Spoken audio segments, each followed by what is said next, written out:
Welcome back my YouTube family. तो फिर से एक और कहानी लेकर आए हैं आपके लिए। पिंकी स्कूल से वापस आई, तभी उसकी मम्मी बोली, पिंकी सीधे ऊपर आ जा। पिंकी बोली, मम्मी अभी बड़ी माँ से चीज़ लेकर आती हूँ। उसकी माँ ने डांटते हुए कहा, सीधी ऊपर आती है या वहीं आकर तेरी पिटाई करूँ? खबरदार जो उनके कमरे में गई। ये सुनकर पिंकी डर गई और सीधे ऊपर पहुँच गई और माँ के ऊपर गुस्सा करती हुई बोली, क्या हुआ मम्मी? आपको पता है ना, बड़ी माँ मेरे लिए कुछ ना कुछ रखती हैं। अभी ज्योति भी आ रही होगी, वो सारी चीज़ें उसे दे देंगी। मैं ऐसे ही रह जाऊंगी, वो मुझे देंगी भी नहीं।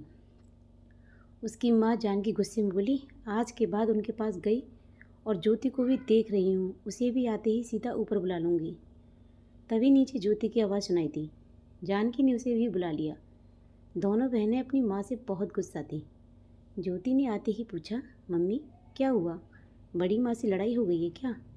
जानकी बोली, तुम बच्चे हो, इस समय मत पढ़ो। अब हम यहाँ नहीं रहेंगे। तुम्हारे पापा गए हैं कहीं किराए पर मकान देखने, मिलते ही चले जाएंगे। पिंकी बोली, लेकिन मम्मी हुआ क्या है, कुछ तो बताओ। जानकी बोली, कुछ नहीं हुआ, चलो खाना खाकर पढ़ने बैठो। तुम दोनों बहनें आपस में बात करते अपने कमरे में चली गईं। शाम को पूरे घर का माहौल बदला हुआ था। कोई भी किसी से बात नहीं कर रहा था। घनश्याम जी, उनकी पत्नी सावित्री, उनका बेटा राहुल, तीनों ही अपने घर से बाहर नहीं निकले। इधर जानकी और उनके पति अरविंद जी भी बहुत कम बात कर रहे थे। दोनों परिवार एक ही घर में ऊपर नीचे रहते थे और शाम को आंगन में बैठकर बातें करते थे।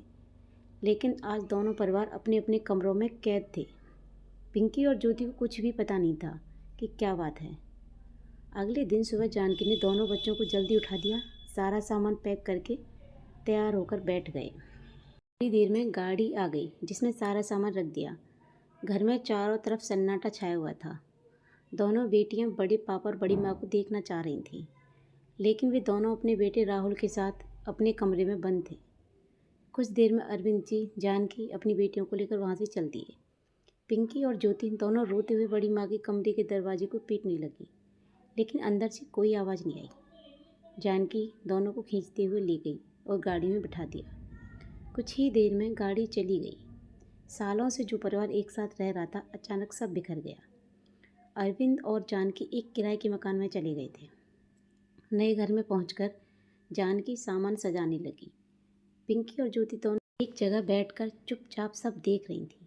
अरविंद जी ने दोनों बेटियों को समझाते हुए कहा, बेटा हमें भी कोई खुशी नहीं हो रही है वहाँ से आते हुए, लेकिन तुम नहीं जानती उन्होंने हमारे साथ क्या किया है।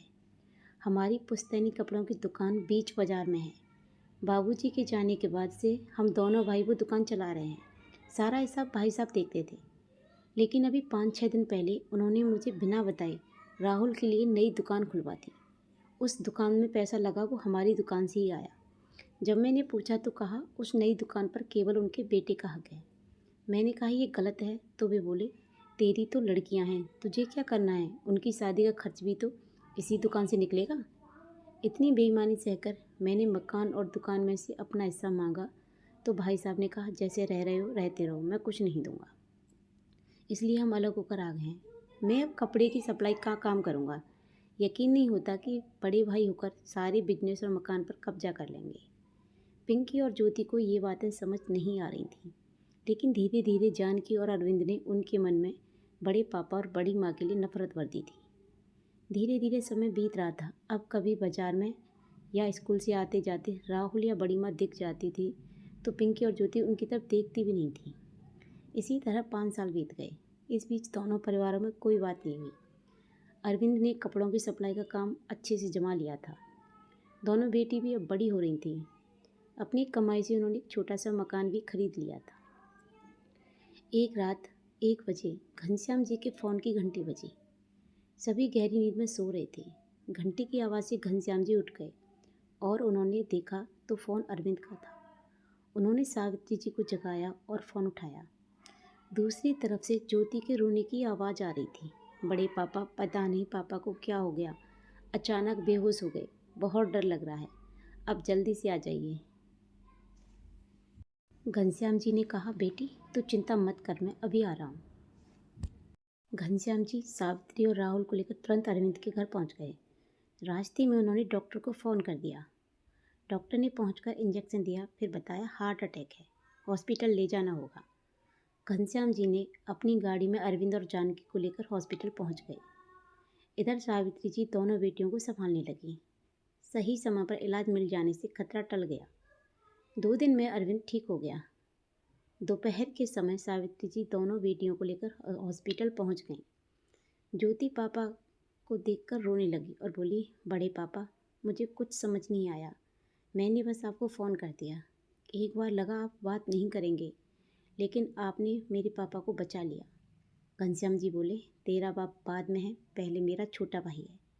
जानकी बोली, दीदी, आज आप लोग न होते तो न जाने क्या हो जाता, हमें माफ़ कर दीजिए। उसकी बात सुनकर अरविंद भी बोल पड़ा, हाँ भैया, मुझे माफ़ कर दीजिए, मुझे आपको छोड़कर नहीं आना चाहिए था। घनश्याम जी बोले, तू बस आराम कर, बाकी सब भूल जा, कुछ नहीं हुआ हमारे बीच। तेरे जाने के बाद हमें बहुत पछतावा हुआ। गलती तो इंसान से ही होती है, इसलिए मैंने अपनी पुरानी दुकान तेरी दोनों बेटियों के नाम कर दी है। कागज़ घर पर रखे हैं, भिजवा दूंगा। अरविंद बोला, नहीं भैया, मुझे कुछ नहीं चाहिए, बस वादा कीजिए अगर मुझे कुछ हो जाए तो मेरे परिवार का ध्यान रखोगे। सावित्री बीच में रोकते हुए बोली, खबरदार, जो बुरा बोला तो तू मेरा देवर है, पर मैंने राहुल में और तुझ में कभी फ़र्क नहीं समझा। राहुल को दुकान अलग इसलिए करवाई थी कि ये दुकान तुम्हें देखकर हम तीर्थ पर चले जाएं, लेकिन तुमने तो कुछ और ही समझ लिया, या हम समझा नहीं पाए। सभी एक दूसरे से माफ़ी मांग रहे थे। तभी राहुल बोला, क्या अब मेरी बहनें मुझे राखी बांधेंगी? 4 साल हो गए, मेरी कलाई सूनी पड़ी है। यह सुनकर पूरा परिवार हंसने लगा। सब अपने पुराने मकान में वापस आ गए और नए मकान को किराए पर दे दिया। तो आप लोग बताना कि आपको इस कहानी से क्या सीख मिली और आपको ये कहानी कैसी लगी। अगर आपको अच्छी लगी तो प्लीज़ अच्छे अच्छे कमेंट करना, और आप हमारे चैनल पर नए हो तो प्लीज़ हमारे चैनल को सब्सक्राइब करना, लाइक करना, शेयर करना, और ऐसी ही मज़ेदार कहानियों के लिए बने रहिए हमारे चैनल पर। मिलते हैं एक और वीडियो में एक और कहानी के साथ। तब तक के लिए thank you so much. Bye bye everyone. जय माता दी।